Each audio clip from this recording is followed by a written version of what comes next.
Hi, I'm Sherry Rocky with Gallipolis and Lights, and unfortunately we are not going to be able to have our park lighting in the park this year due to COVID-19, although we have something I think that you'll really love. Enjoy.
I'm Randy Finney. I have worked on this project since the beginning, and I do all the electrical work on the ground to make sure that everything gets connected up on the wiring that we have. We have a little over 5 miles of electric cords in the park right now, and there's probably a little over 200 timers that we use to also put in the park to run the park by and take care of things. We have all sealed connections with the lights that we use, and we try to make sure that all the trees that we have, they're all taped up and keep the water out of them. The city is very good about getting grants, and they were actually able to get a grant to put in 9 power supplies for us that allows us to run the electric for all the operations we have here in the park. There's 9 boxes. They're all GFI sealed connections that we have to plug into, and then when we have rain, we do have issues with that, and we have to reset the timers. But this is something we have to deal with. We've asked everybody to make sure all the connections are taped up and taken care of, and they do a good job of that. The electric bill for the city, everybody seems to worry about that. We use a lot of LED. Probably 90% of what's in the park is LED lights that we have, and that allows the electric bill to stay fairly low. It does probably go up about $1,000 a month when we have it lit up in here, but the return that we get from that for the city and what they get is well worth what we do here. Behind me is a tree farm, what we refer to as a tree farm. It has about 14,000 lights in it. There's 118 different channels run by computer. There's control boxes inside that each one of them runs a different channel. So we have, like I said, 118 different programs running out to the different sets of lights and different trees. It's all synced to music. We have a young lady named Darian Miller that does the sync for us. She computer programs all of that, brings the program to us, and we basically do the mechanical side and hook it all together. Some of the people on the committee contacted me in the second year and asked me to come in and build some of the string trees for the group. And it started out with 4 down on the far end of the park, and from there it's expanded out to 150 or so by the time we're all said and done. We became just friends with the people on the committee, and we're actually committee members now. Being a part of this has really been enjoyable. It takes a lot of time and effort, but yet at the end product, when the people come through and they say thank you, it really means a lot.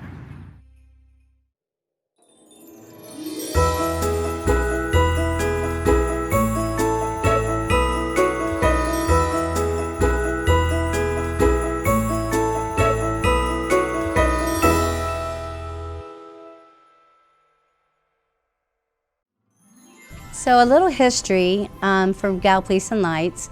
Actually, it started just as a simple fluke. I had visited my daughter out of town. We did the big holiday hop as far as looking at Christmas lights.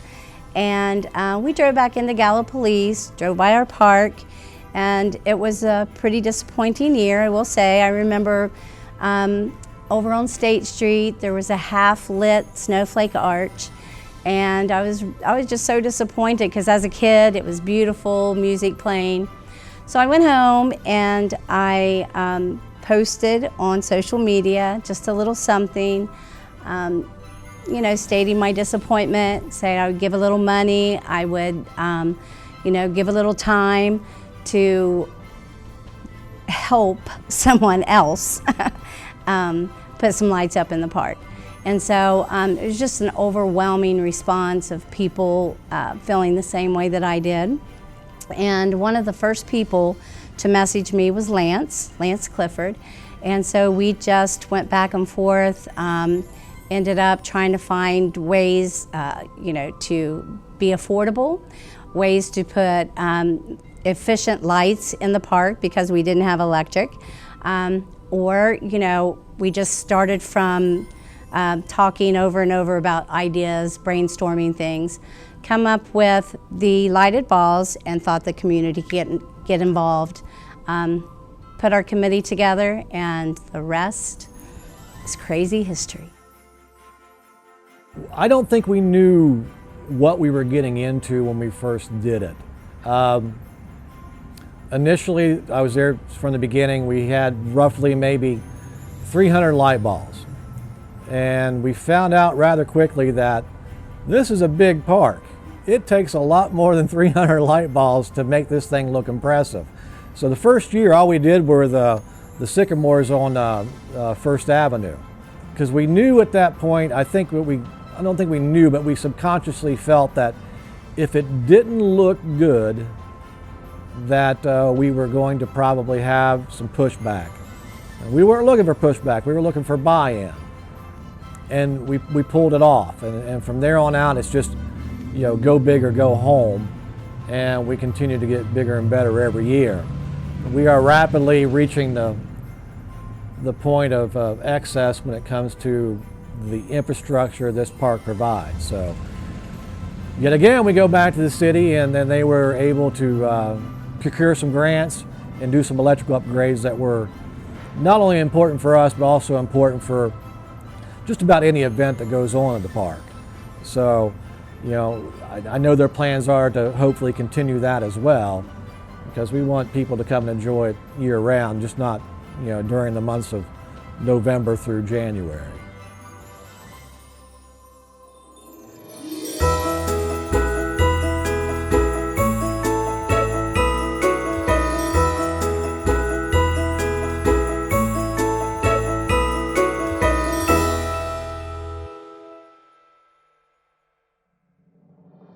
So as you may have guessed, this magic doesn't happen without money. So we do have to do some fundraising, but we try to be very creative when we do fundraising. We don't want to just ask for money. We want it to be a win-win situation.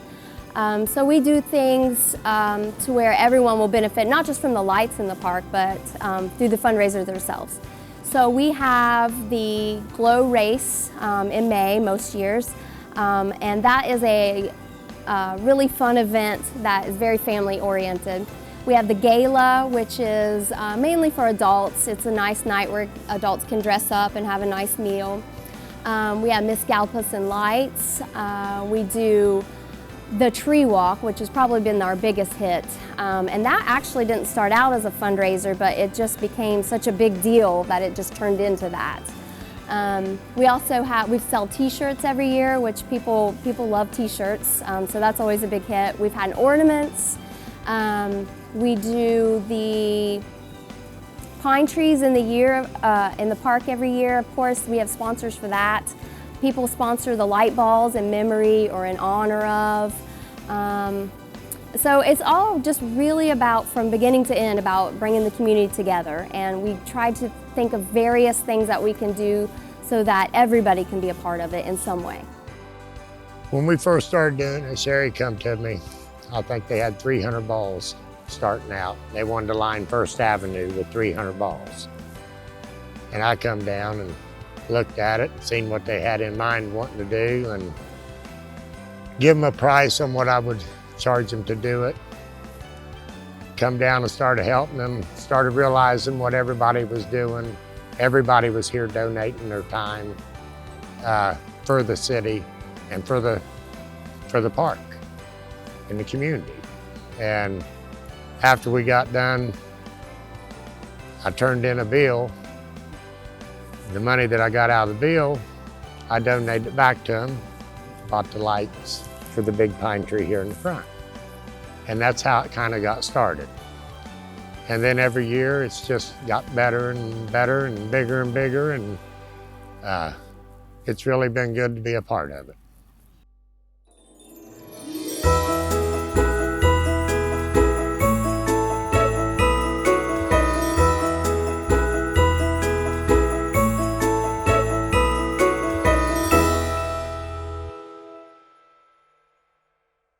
So we start decorating the park usually about the second weekend in October, and decorate all the month of October and November up until the week just before Thanksgiving. Both Saturday and Sunday, usually 8 and 9 hours a day. And then some days during the week, depending if the weather's good. The lights are on through January 2nd. Once January 2nd comes and the weather is permissible, we start taking lights down. We are at the mercy of the weather. So we don't ever know how long it's going to take us to take the lights down. Snow, rain, the availability to get the lifts into the park really sometimes hamper the ability to take the lights down. So that process can be strung out over several months. So the Santa house, Sherry had just started getting the ball rolling for starting Gallipolis and Lights. And so she called me and said, hey, would you be into helping get the Santa house fixed up? It needs a little TLC. And so, of course, I was excited. I mean, it's a huge staple in our community for generations, and a lot of community members just pitched in, you know, with materials and money. And so we started getting it going, and people were offering their services. Dustin Nunn came and painted it. My dad did electric work. I mean, it was just a really fun project to be a part of. And so my hope for the Santa house is that this one will be with us for as long as the last one was and have just as many memories. And I still get really excited every year when we bring it in. I really love the Santa house. Unfortunately, we are not going to be able to have Santa in his house this year because of COVID and the guidelines. It's a small area. And so Santa's going to do a lot of things virtually. So kids are going to be able to email him their letters and speak with him. And we may have some pop-up visits from Santa. We may get to see him drive around the park some, but unfortunately, as far as the house goes, he will not be residing there this year.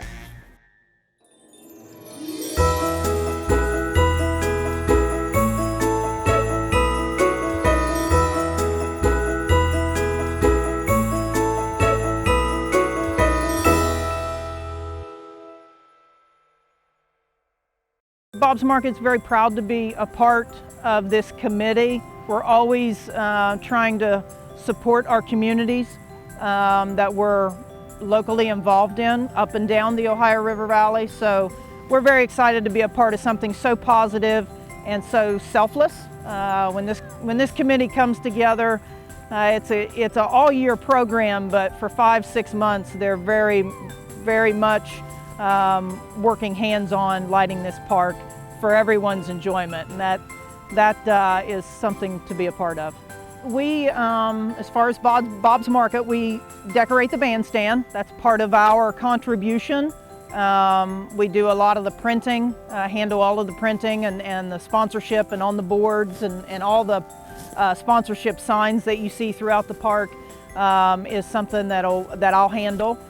Securing all the lighting materials is something that we also handle, and then the tree walk is another item that we bring our own staff down to set the trees. Obviously, we have a lot of experience doing that and servicing the public because that in a traditional year is very intense and a lot of folks, and we're excited to have all of it, and it takes a lot of manpower to do that and get that done. So we do provide that as well.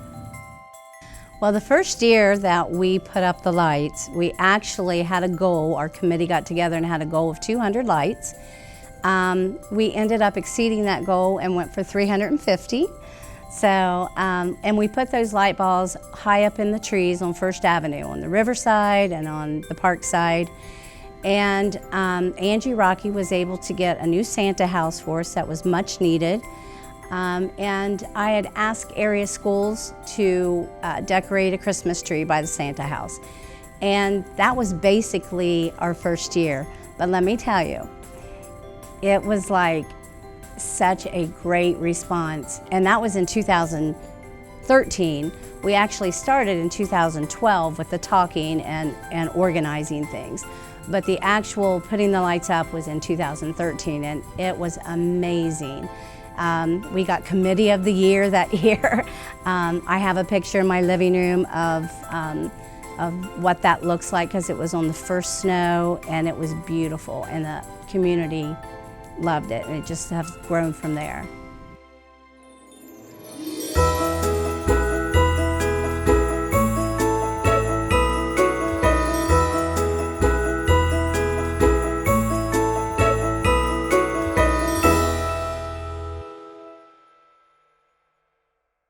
So my favorite thing about Gallipolis and Lights is Candyland, which is the area around the Santa house.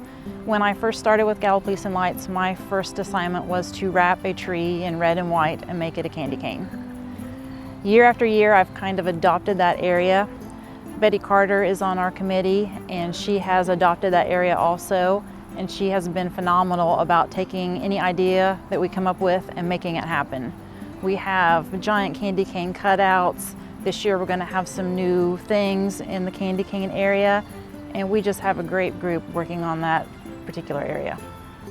Well, I guess my favorite thing about Gallipolis and Lights is the fact that it just brings so many people in. It does so much for the community, and we've worked hard to build this up every year, and we've had tremendous support from the community to do this, and it's really hard not to do this now with all the support that we've had and the things we've done with this, and people get more excited every year to see this coming about. So we really work hard to make it a community event and bring people into the city.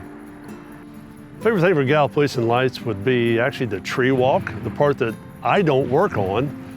It's what the community brings together. Each group comes in, brings their tree either in memory or in honor, or maybe it's an organization or a company that comes in and puts the trees up. That kind of gives it a lot of variety and gives you a chance to go through and see all the things in the park. I love going other places and hearing other people talk about it. I never say anything like, hey, I'm a part of that, but I'd like to, because they talk about it so like they can't wait to see it. And so that's probably my favorite, but I love the community trees. I love that people are so involved and it really means something to them. Because this year, of course, we weren't able to do it. And there was such an outreach of emotions for people that it really meant something to them not being able to do it. And it made us feel really bad, our committee, but just with what's going on in 2020, we just aren't able to do it, so. With the COVID-19 pandemic, we are very excited to be able to still bring you Gallipolis and Lights. We welcome you to come down and enjoy our park. You can view the lights from the safety and security of your car with your family. If you choose to step into the park and take in the lights, please remember, wear your masks, be conscientious of others, social distance, stay 6 feet away, and take care of those around you. We want to ensure the health and safety of our community, and we want you to have a very merry holiday season.